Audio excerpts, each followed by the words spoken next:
So,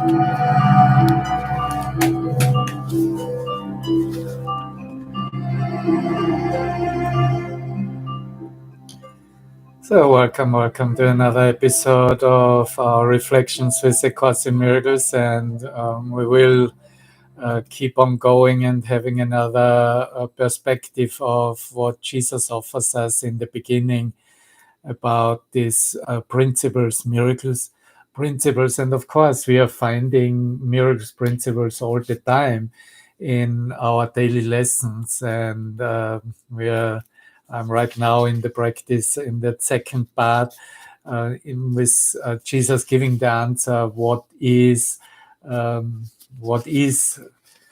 salvation, and that question is, of course, very well answered in the way that it is a promise that has been made by God Himself, and that I would find my way to Him at last.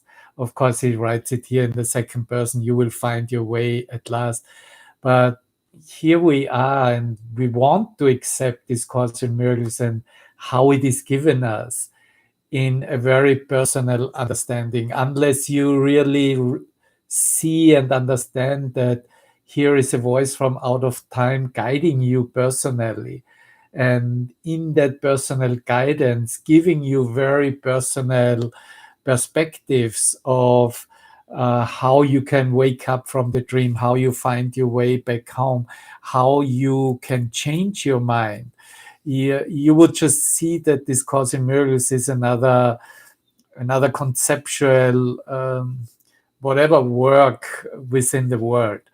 But once you take that personal and you have your own experience, you realize that this is a directive from out of time, from your higher mind, from that mind that has nothing to do with the world whatsoever.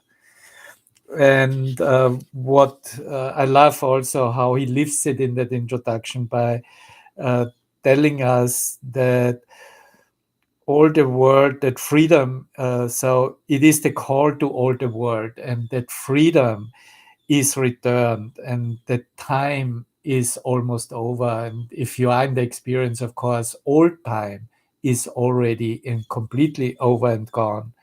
And God's Son has but an instant more to wait until his Father is remembered. God takes the last step. That instant more is that experience of, I'm not really here, I'm just dreaming this, and the world I see does in truth not exist. It is just a reflection within my own mind, reflected as if it would be real, but it isn't. And that dreams are done. I'm dreaming here and dreams are done. You're dreaming here, brother. If that is not a completely accepted idea, please have a look at this work of A Course in Miracles, and you will learn that. You will realize that you are just dreaming here. And it is no matter if it is a kind of an acceptable, nice dream, or if it is a complete painful and suffering dream, a nightmare. The dream stays a dream, and the answer to the dream is to wake up. So the invitation, so the directive given. And once you realize the dreams are done, that they cannot offer you anything, that you don't want anything within this world, within this dreaming of the world, that is when you live literally your salvation. And eternity has shined away the world, and only heaven now exists at all. I was just sharing that in a meeting, in a class with my German brothers too. And it is for me an expression of one sentence, but really giving the outlook, what the purpose of this course is, and therefore coming back to our own theme, giving the outlook, what are miracles for? Why do I even need a miracle? The miracle has its end the moment we enter into revelation. The experience that is offered of a complete singular self-recognition, the miracle has done its job. And the miracle, therefore, is only needed as long as there's a world perceived with different perspectives, different meanings given, because those meanings need transformation, they need change. And the mind that is willing to change is utilizing that intervention from out of time that we call a miracle in one's own mind, in order to see that what is offered, where it leads to, where the mind is directed, is what we were just sharing about, what is that reflection of salvation within our own mind. And of course, when we see anybody being saved, any aspect or part of the world being saved, it is a reflection of you being saved. And you being saved is your acceptance of you being a miracle, the miracle working you and therefore making you do a miracle.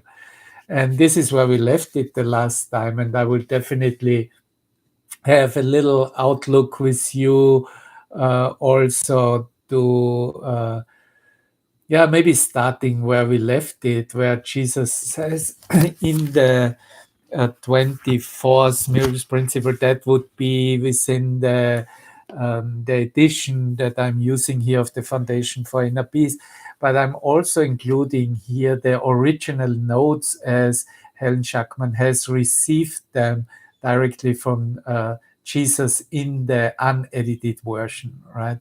And so, in both ways, in both texts, of course, you find that here, right at the beginning of what is then uh, named the first chapter, the miracles principles, he makes the declaration or the expression that you are a miracle, I am a miracle.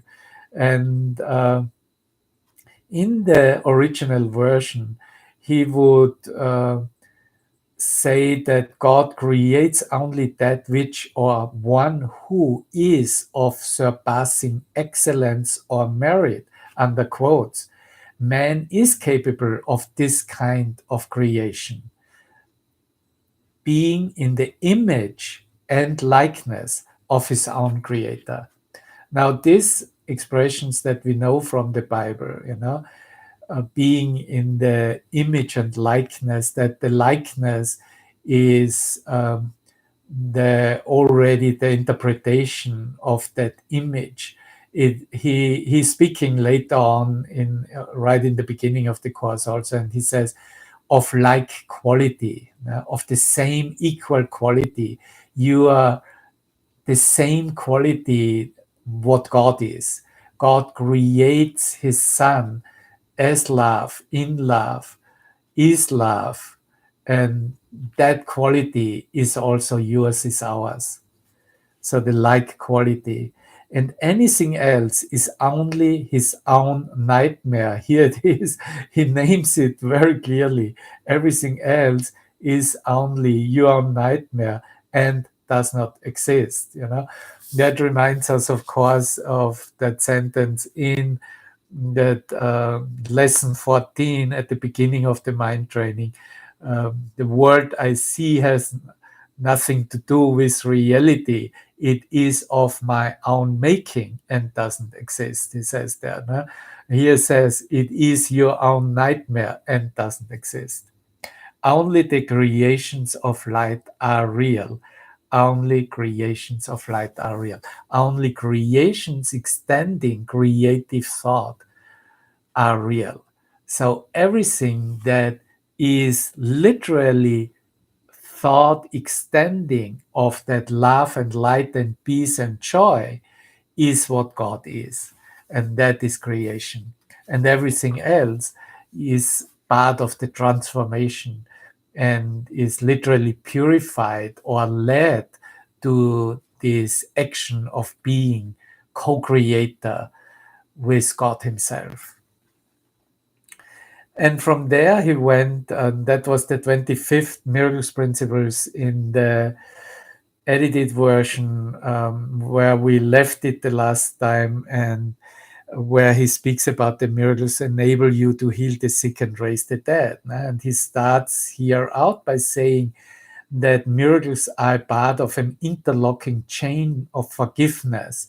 That's in the notes, yeah, which when completed is the atonement. So we're gonna look today a little bit this connection of miracles and atonement. Those are two um, yeah, words that have, of course, connotation with the past. Miracles were anyway kind of ridiculed and laughed about, and uh, yeah, what do you mean with miracles? It was like brought in an understanding of uh, yeah, performing some at the best some mystical thoughts, um, or it has to be really limited to an idea of magic. That is how miracles were understood, and until we have come to a personal experience of us ourselves being a miracle, or how we are surrounded by miracles and how miracles work for us and in us. So the other word atonement that is also clarified in this Course in Miracles and is used in two aspects. One aspect is really the atonement or principle of the acceptance of the undoing, or the undoing principle. And he talks about the undoing of fear. You could even say the undoing of the self-concept, the undoing of the meaning what that was given in order to see the world as it presents itself. But the other aspect, which is comes only a few times for us when he uses the word atonement in the Course in Miracles, and it is in the expression of at-one-ment. There's the word one in atonement. So once you read it then as at-one-ment, you could say in that accepting of the atonement, you are led to at-one-ment. You are led to a recognition of oneness. That recognition of oneness is literally what heaven is. Right? That becomes, of course, your experience, and that experience then represents the one state of mind in which your mind operates.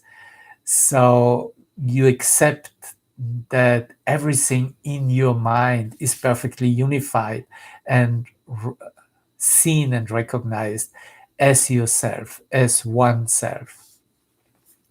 Now, in the beginning, of course, we have to accept the term more in the sense of of the undoing principle that was also in the clarification of terms mentioned. And so that undoing action of mind, of seeing how the mind is getting freed up from the fear in which it was holding itself. So miracles are part of an interlocking chain of forgiveness, which when completed is the atonement. The process works all the time and in all dimensions of time. And then he adds on quite something about it. It's uh, it's about is the, and I'm gonna leave that and go down where he continues in the notes saying, I am in charge of the process of atonement. So Jesus talking to us, Jesus saying, I am in charge of the process of atonement. See, that is very important, and not really understood at the beginning. But if you learn and see more and more that in different continuums, time continuums, you were given that responsibility and that trust that you would be in charge of the atonement, of your own atonement. And if you really conclude and see that you haven't arrived anywhere that was even close to a real solution, and you were just being in the hamster wheel caught up, then you see now the value that Jesus say, hey, look, let's stop a moment. I'm going to take that on. I am the one in charge of the atonement principle and of the process of atonement, which I undertook to begin, he says. My atonement was for canceling out all sins. Yeah, and this will be explained and understood as lack of love, canceling out all lack of love, all sins which human beings could not otherwise correct. And those things are now really very interesting, because those are expressions only found in the notes. So after he says that is what the biblical statement underneath the everlasting arms means, then it is put into quotes the explanation of that. This means that he will backstop whenever human miracles will not suffice for atonement purposes.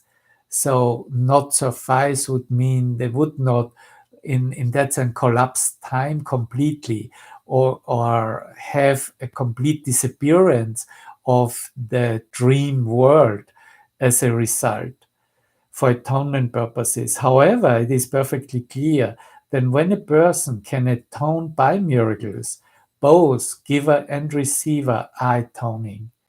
Both giver and receiver. That would also be understood and translated as the teacher who demonstrates, who offers the solution, and the learner, the one who asks for the solution and asks for help.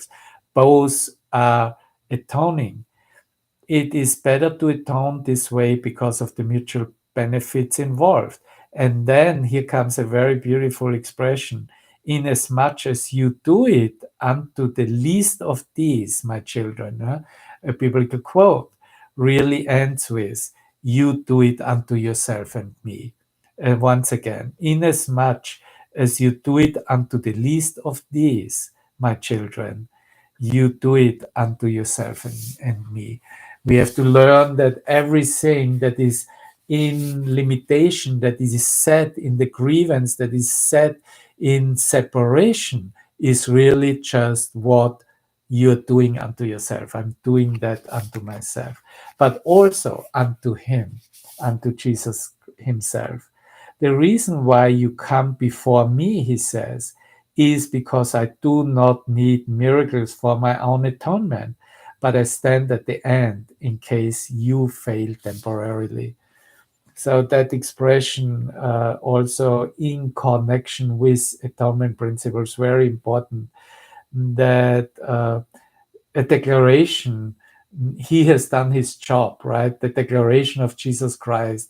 I have resurrected, okay, I have fulfilled my that expressing part of working miracles and acceptance of the atonement. I do not need miracles for my own atonement, but I stand at the end of the atonement, in case you fail temporarily, in case you fail working miracles, he is still there, that we can ask and we can use, in order that it will still work then, if we ask him to interfere, to step in for us, it will show up as, okay, it still works. It's all right. And then there comes another special explanation. Change the word sin to absence of love. We said before lack of love, right? But here he says, change the word sin to absence of love.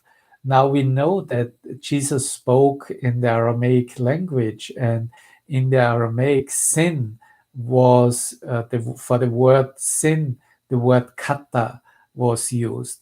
And in Aramaic, that would be from an archery term of missing the target, right?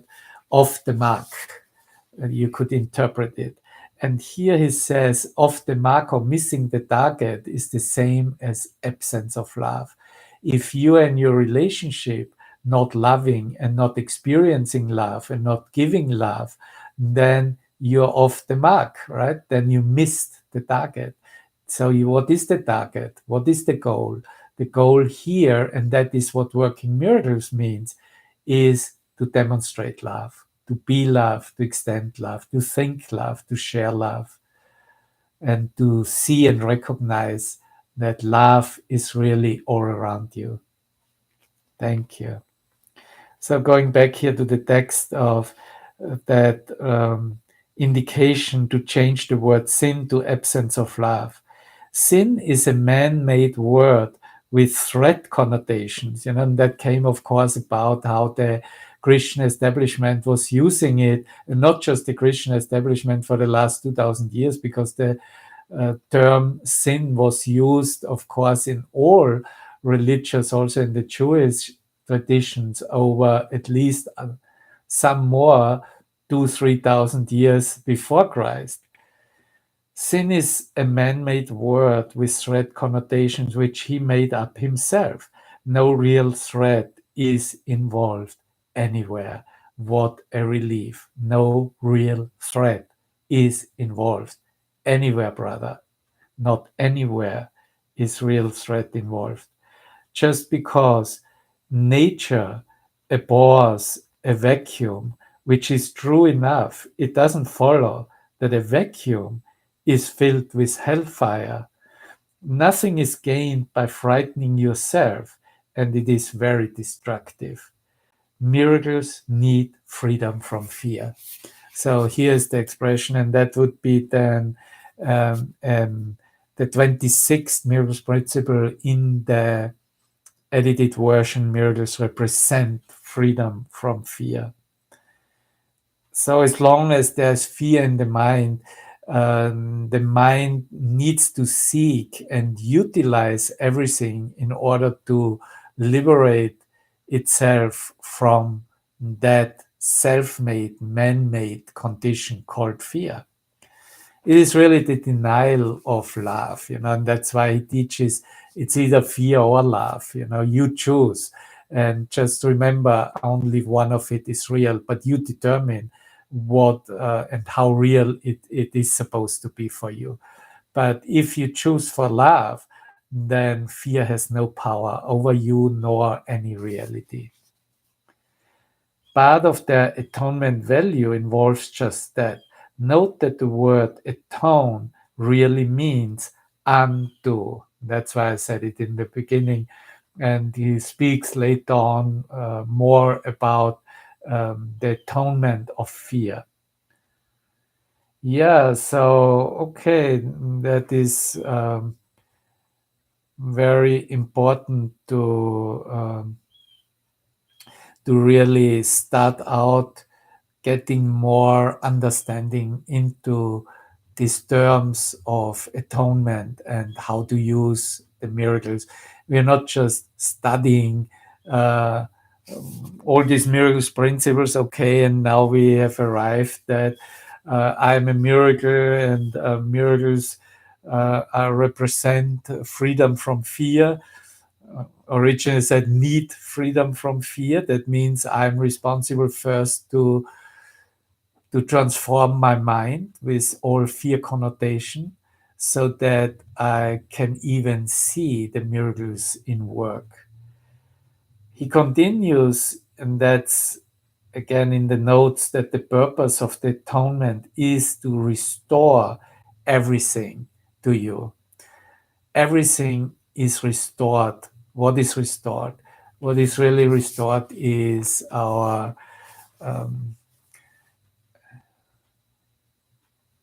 sincerity in mind, our I don't get the word in right now what I wanted to say, but it is really the alignment of my mind with his mind, and therefore the way of thinking is restored. It is the sanity. That's what I was looking for. We restore sanity of our minds. The purpose of the atonement is to restore everything to you.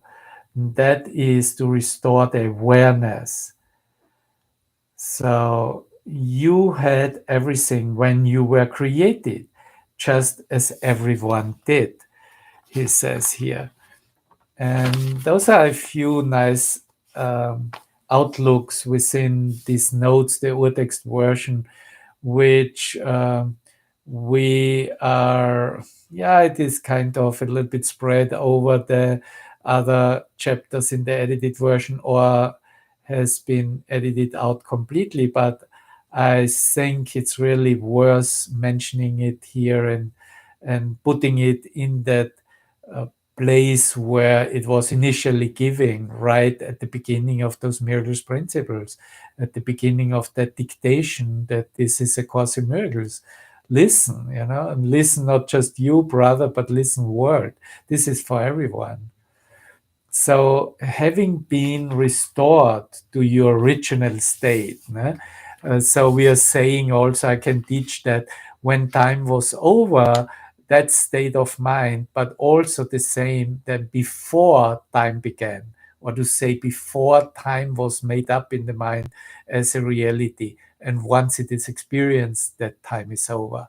So that in between is the part of the transformation where the atonement becomes important, where miracles and working miracles are essential, and where we realize how we can change our mind to that new way of thinking. You had everything when you were created. You were even everything, just as everyone had and everyone were. Having been restored to your original state, you naturally become part of the atonement yourself. Having been restored to your original state of mind, having restored the sanity of the mind, we said, yeah, you naturally become part of the atonement yourself.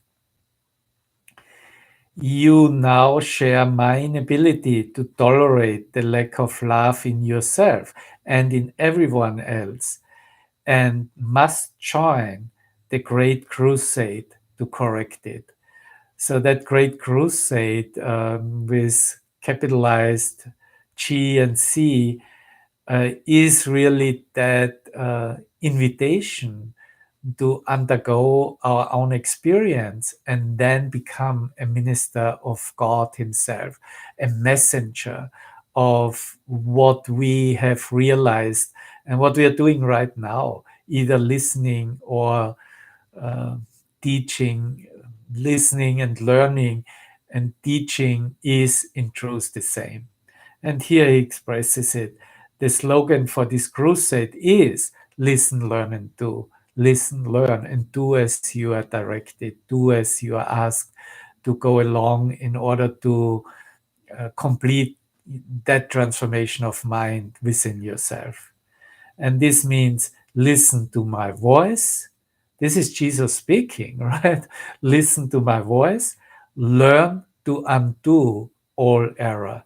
Learn how you can utilize the teaching in order to experience that transformative action, that transformation, that undoing of the error within your mind, and do something to correct it.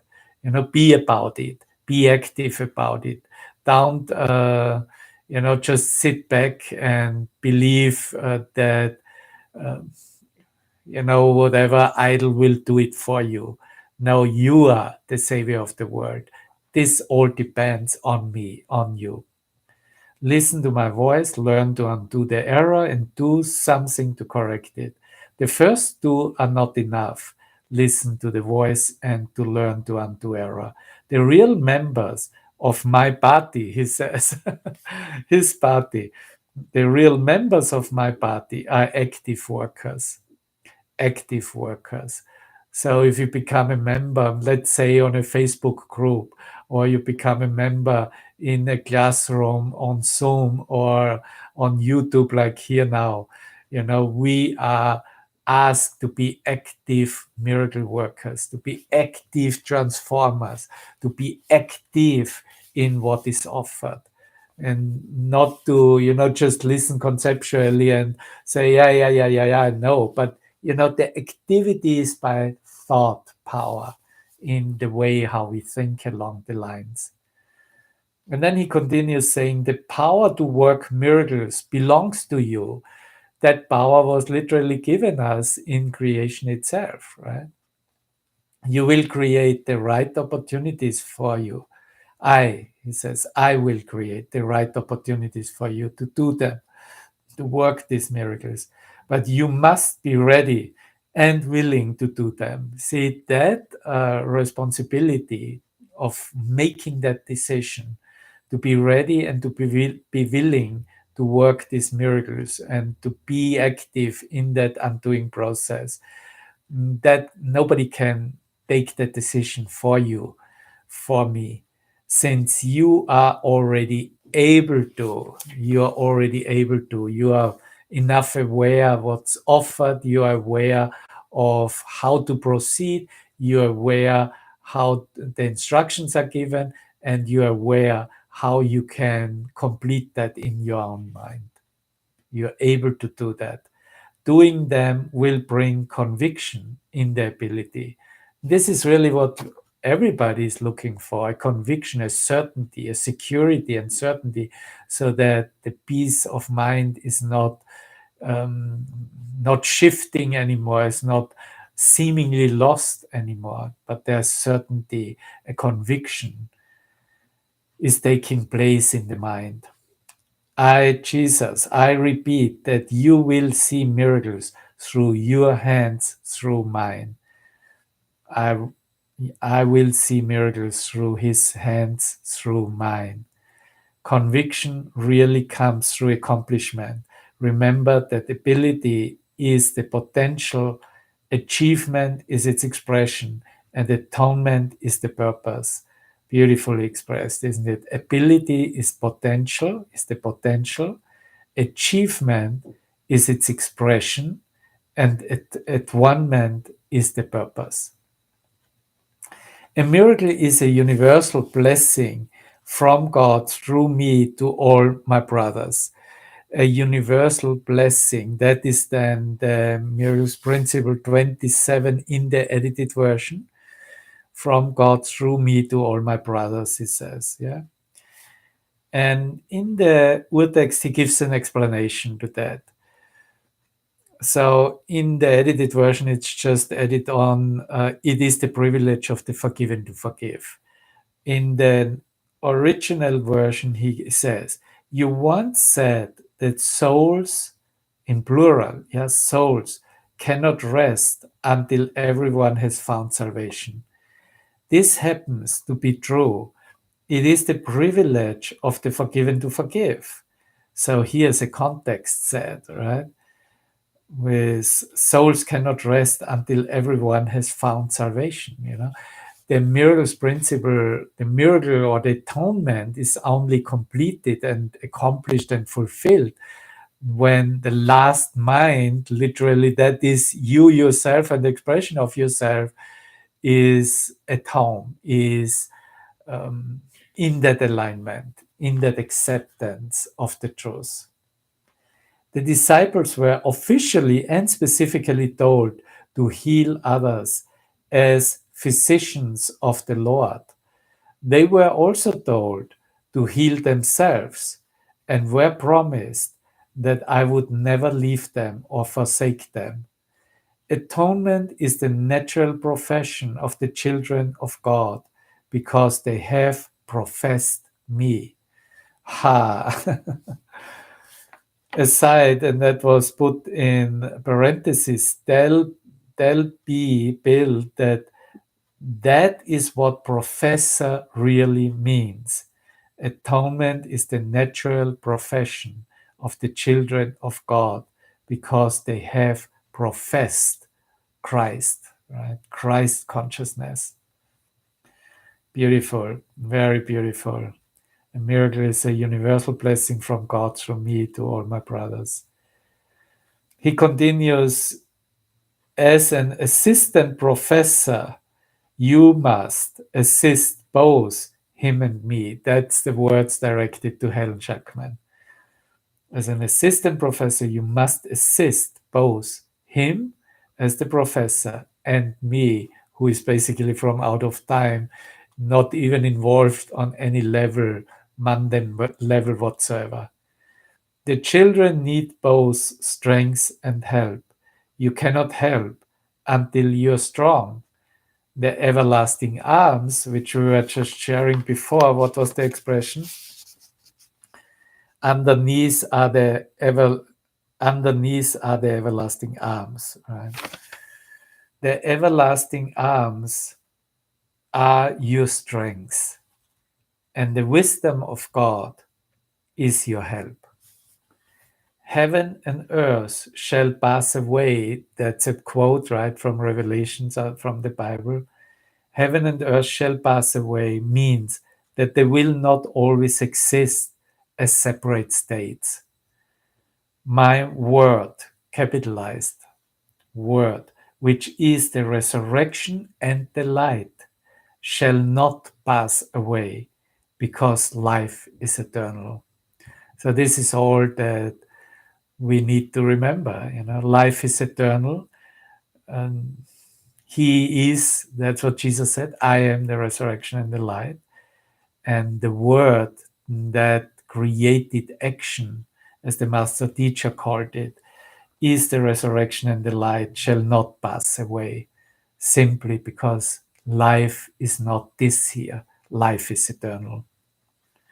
You are the work of God, and his work, that's all capitalized, right, is wholly lovable and wholly loving. This is how man must think of himself in his heart, because this is what he is. Let's think that way, brother. Let's think that way, because we are love.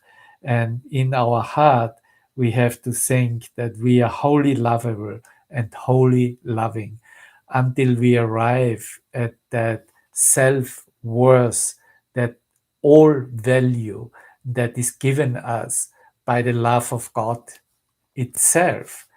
We are still in the middle of transforming limited thought forms. And those limited thought forms, of course, are thoughts of valuelessness, of inferiority, of however you want to express it or name it, this sense of being less than everything or everyone. And he tells Helen, as a man thinketh in his heart, so is he. And from there he comes then to the relationship of miracles and revelation, and says, remember the point about miracles as a means of organizing different levels of consciousness. Yeah, then he goes into Freud, and all those who know the Urtext version very well know that there comes quite an extensive. I'm not sure if I'm going to be guided to share that with you, but I definitely wanted to review these miracles principles just from a perspective of how Jesus talked to Helen in the very beginning, in a very personal way, also where she found herself as a psychologist, and how her mind operated, and also showing her how that can be reasonably connected and even extended to a greater perspective of what miracle mindedness means, and how we understand that term atonement that has been literally abused over thousands of years and only understood as you know chastising oneself and punishing oneself in order to deserve a better place or heaven, and it is a completely different understanding now offered, in the sense of changing my own mind in an allowance of letting all limitation being undone, changing my thoughts and my mind about everything and everyone that I was keeping in whatever sense of limitation. So this is it. This is when we are really talking about working A Course in Miracles, not, and I'm adding on living A Course in Miracles, unless we work this course very honestly and personally in our own personal private affairs, and not just private, but all mundane affairs, and until we arrive at the acceptance of this new greater perspective, and the perspective that has nothing to do anymore with past meanings and past concepts as we were holding them over thousands of years, and that those concepts were an eye for an eye and a tooth for a tooth, like somebody who made an error has committed a sin. It's not seen and understood as a lack or absence of love, but as a capital crime, and deserves punishment. And that punishment would be either an exclusion, an expulsion, or even unto death. So you see, we have come a long, long way, and an essential change has taken place. When we understand that we have to and cannot not love ourselves, each other, and share that love, and come to an experience of only love is, then what would this course be good for? No? If we still judge and condemn and try to live order of difficulties between us, and demonstrate that well, you're not supposed to be here, or you're not supposed to be yourself, or to exclude and to expel and to punish literally, then that really has nothing to do with the Course in Miracles, isn't it? So right here in the beginning, the basis is set. And it is the directive, hey, we're going to proceed to love, and that means we're going to proceed to a completely new understanding of ourselves and each other. And that means we're going to proceed to a vision that we cannot even see that was committed as an error. It cannot even be seen by the Holy Spirit. He completely overlooks it. So this is our choice. This is our decision to go along with him and to become, in that sense, emissaries, messengers, ambassadors, you could say, of a message that is demonstrated by our own experience. Thank you. Thank you so much. Thank you, my brothers. Thank you, myself, for reflecting me in that and walking along with me. And there is really no difference between us. And the best word we can use is how Jesus expresses it in the Course. We are equal. That is an equal quality. That quality of love, of creation, in which we are equal. That it's impossible that there would be an order of difficulty, and that would mean a different value. That we have different expressions, yes, that we have different choices of how we want to experience ourselves on the way home, yes, of course, no question about that. We don't need to discuss that. But that arriving at the equality, that oneness, sameness of, in his mind, in his view, that is really what sharing and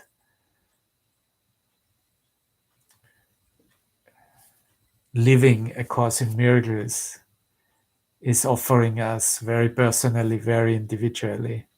Thank you, my dear, that you're here, and thank you for your comments.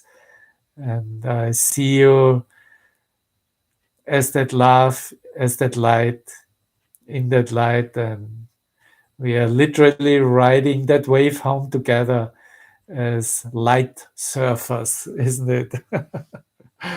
Okay, here is my signature song to get out of here. Bye bye. Thank you.